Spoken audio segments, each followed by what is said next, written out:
Hello everyone, welcome to my channel Snigdha's videos. অনেকদিন পর তোমার সাথে আবার নতুন ভিডিও নিয়ে চলে এসেছি।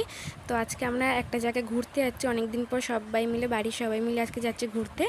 তো এতদিন আমার এক্সাম চলছিল বলে তোমাদের সাথে কোনো ভিডিও দেওয়া হয়নি। এক্সামের সময় আমার শরীরটাও বিরাট খারাপ হয়েছিল, তো ওই জন্য তোমাদের সাথে কোনো ভিডিও দিতেই পারিনি, কোনো রকমের কিছু ভিডিও দিতেই পারিনি। তো ওই জন্য আজকে যেহেতু ঘুরতে যাচ্ছি অনেকদিন পর সবাই মিলে, তো ভাবলাম আজকে থেকেই তোমাদের সাথে ভিডিওটা শুরু করি।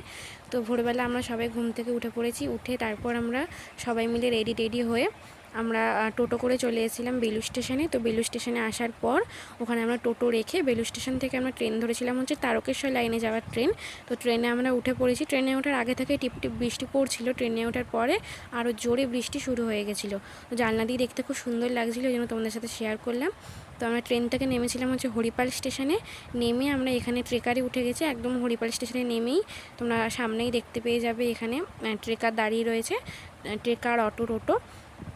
তো আমরা ট্রেকারে উঠে পড়েছি। ট্রেকারে কিন্তু এক একজনের 30 টাকা করে ভাড়া।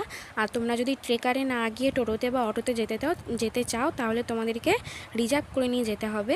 তো আজকে আমরা যেই জায়গাটা যাচ্ছি ওইখানটার নাম হচ্ছে রাজবল্লভী, মানে ওখানে নাম হচ্ছে রাজবল্লভ হাটি। তো ওখানে মাটার নাম হচ্ছে শ্বেতকালী। তো আমরা আজকে ওখানেই যাচ্ছি। কালকে রাতে রিসেন্ট প্ল্যানিং হলো, আর আজকে সকালে আমরা সবাই মিলে রেডি হয়ে বেরিয়ে যাচ্ছি। আমাদের কোনো মানে ইসেই ছিল না যে আজকে সকালে আমরা বেরিয়ে যাব। তো আমরা এখন ট্রেকারে উঠে পাশে সুন্দর সবুজে ঘেরা দৃশ্য দেখতে দেখতে আমরা পৌঁছে গেছি এখন মন্দিরে। আমাদেরকে ট্রেকার আর কি যে চালাচ্ছিল, তো সে আমাদের ট্রেকারে আর কি দাঁড় করিয়েছিল পিছনের গেটে। আমরা যেহেতু এখানে আগে যাইনি ওই জন্য আমরা পিছনের গেটে যেহেতু দাঁড় করিয়েছিল, পিছনের গেট থেকে আমরা ঢুকেছিলাম। বেরোনোর সময় আমরা সামনের গেট থেকে বেরিয়েছিলাম। তো সামনের গেটটা তোমাদেরকে দেখাবো। তো এখন ঢুকে গেছি মন্দিরের ভেতরে। তো ঢুকেই তোমরা এদিকে অনেক ডালার দোকান দেখতে পেয়ে যাবে। তো আমরা এখান থেকে একটা ডালার দোকানে দাঁড়িয়েছি, ওইখানেই তোমরা জুতো রাখার জায়গা মানে আছে, ওখানেই তোমরা জুতো রাখতে পারবে। যেই দোকান থেকে তোমরা ডালা কিনবে ওইখানে জুতো রাখতে পারবে। ওখানে তোমরা কুপনও পেয়ে যাবে। কুপন কিন্তু এখানে 11টার পর কুপন দেওয়া বন্ধ হয়ে যায়, কিন্তু তোমরা যেখান থেকে ডালাটা কিনবো এখানে তোমরা কুপন অবশ্যই পেয়ে যাবে। তো আমরা ডালা এখান থেকে কিনে নিয়েছি। ডালা এখানে 51 টাকা, 101 টাকা ডালা রয়েছে। 51 টাকার নিচেও অনেক তোমরা ডালা পেয়ে যাবে। তো আমরা 51 টাকা ডালাটাই আর কি কিনেছিলাম। তো এখানে আমাদের ডালা কেনা হয়ে গেছে। এই যে মা এখানে ডালা ধরে দাঁড়িয়ে আছে। তো এখানে ডালার মধ্যে সব কিছু আর কি যা যা লাগে সব কিছু ছিল। আর একটা মালা নিয়ে নিয়েছিলাম আমরা। আর তোমরা এখানে যদি সকাল সকাল পুজো দিতে চাও তো তোমাদের 11টার আগে এসে পুজো দেওয়া, মানে পুজোটা দিলে ভালোই হয়। আমরা প্রচুর লেটে পৌঁছেছিলাম। আমরা ঘর থেকে বেরিয়েছিলাম 9:30টার সময়, ওখানে গিয়ে পৌঁছেছি আমরা 1:15। তো অনেকটাই লেটে পৌঁছলাম বলে তখন একদম মাকে ভোগ দেওয়ার সময় ছিল।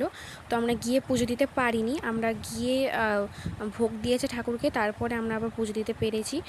তো এখানটা একদম ঢুকেই তোমরা মন্দিরটার ভেতরে আর কি ঢুকে তোমরা দেখতে পেয়ে যাবে 4টে শিব মন্দির।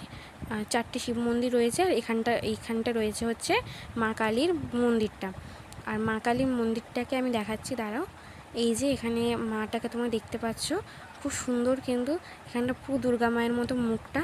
আর এই ঠাকুরের কিন্তু শ্বেতকালী নামে পরিচিত। সবসময় তোমরা নীল কালী ঠাকুর কালী ঠাকুর দেখেছো, কিন্তু এখানে পুরো একদম সাদা।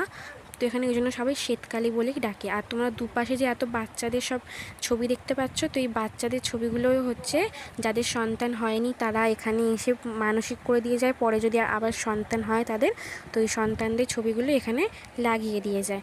আর এখানে কিন্তু ঠাকুরের দুপাশে 2টো শিব রয়েছে। একটা শিবের মাথায় পা রয়েছে ঠাকুরের, আর একটা শিবের ঠাকুরের বুকে পা রয়েছে। আর তোমরা যদি ভিডিওটা ভালো লেগে থাকে অবশ্যই লাইক, শেয়ার, কমেন্ট আর সাবস্ক্রাইব করে দেবে আমার চ্যানেলটাকে। তো এখানে আমরা পুজো দিচ্ছি এখন দাঁড়িয়ে। তো এখানে মা পুজো দিয়ে এখন এখানে আর কি এখানে ধূপকাঠি আর মোমবাতি লাগানোর জায়গা রয়েছে। তো এখানে আমি, দাদা আর মা আমরা 3জন মিলে এখানে ভালো করে ধূপকাঠি মোমবাতি ঘুরিয়ে এখানে আমরা লাগিয়ে দিচ্ছি। যেহেতু এখানে আমরা গিয়ে পৌঁছছিলাম হচ্ছে 1:15-তে, সেই সময়টা হচ্ছে একদম ঠাকুরকে মা কালীকে ভোগ দেওয়ার সময়।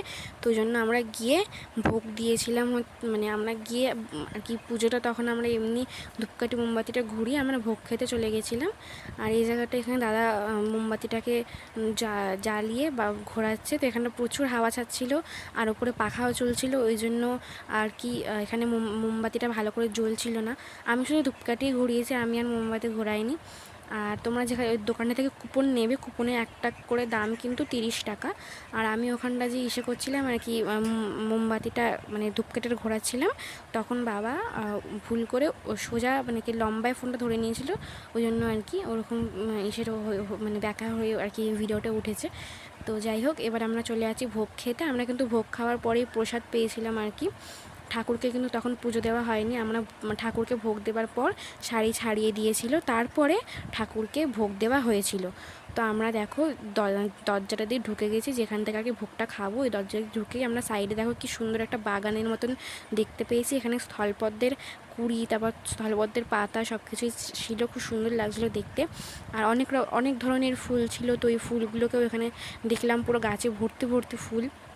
তো আমরা এখানে ঢুকে গিয়ে এদিকেটা দেখছি পুরোটাই ভরে গেছে, মানে আমরা এখানে আর জায়গা পাইনি বসার। এই যে এইটা হচ্ছে কুপন, আর একটা অনেক কষ্ট করে একটা জায়গা পেয়েছি, তা ওইখানে না, আমরা এই জায়গাটা আমরা এসেছিলাম উল্টো দিকে আরেকটা জায়গাতে। 3টের মতন জায়গা রয়েছে, 2-3টের মতো জায়গা রয়েছে বসার, হয়তো বড় বড় একদম বারান্দার মতন করা।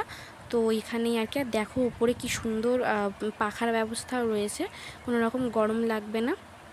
তো আমরা এখানে বসে পড়েছি, মাকে ভোগ দিয়ে আসার পর আমাদেরকে থালা দিয়ে গেছিলো। আর অবশ্যই তোমরা কুপনগুলোকে না নিজেদের কুপন নিজেরা হাতে নিয়ে বসবে, নইলে কিন্তু পরে ওখানে খাবারের ওখান থেকে উঠিয়ে দেওয়া হবে। দেখতেই পাচ্ছ একটা দাদু এসে আমাদের থেকে সব কুপন নিয়ে যাচ্ছে, ওই জন্যই আর কি বললাম যে আর মাইকে ওখানে অ্যানাউন্স করে দিচ্ছে কুপন নিয়ে বসতেই হবে।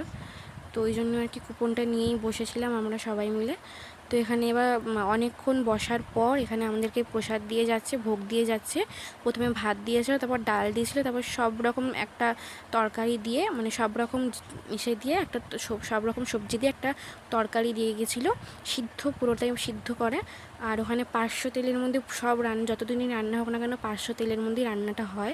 আর এখানে রবিবার কিন্তু আপনারা একদমই আসবেন না, কারণ রবিবারে এখানে মায়ের যেহেতু জন্মবার, ওই জন্য রবিবারটা প্রচুর ভিড় হয়, 1500-এর বেশি লোক হয়ে যায়। এমনি দিনগুলোতে কমই লোকই হয়, ওই জন্য আমরা যেহেতু দেরিতে পৌঁছছিলাম, ওই জন্য আমাদের গিয়ে আমরা বেশ ফাঁকায় ফাঁকায় পুজো টুজো দিয়ে দিতে পেরেছিলাম। আর এই যে এইটা হচ্ছে মেন গেট, তোমাদেরকে মানে সামনের গেটটা তোমাদেরকে দেখিয়ে দিলাম। আর মা কালীটাকে যে দেখালাম পরে, ওখানে কিন্তু শাড়িটা পাল্টে দিয়েছিল, খুব সুন্দর লাগছিলো। আমার কিন্তু লাল শাড়িটা চেয়ে অরেঞ্জ শাড়িটা পরে থাকতে বেশি ভালো লেগেছে। তো আমরা এবার বাড়ির দিকে রওনা দেবো। তো আজকের মতো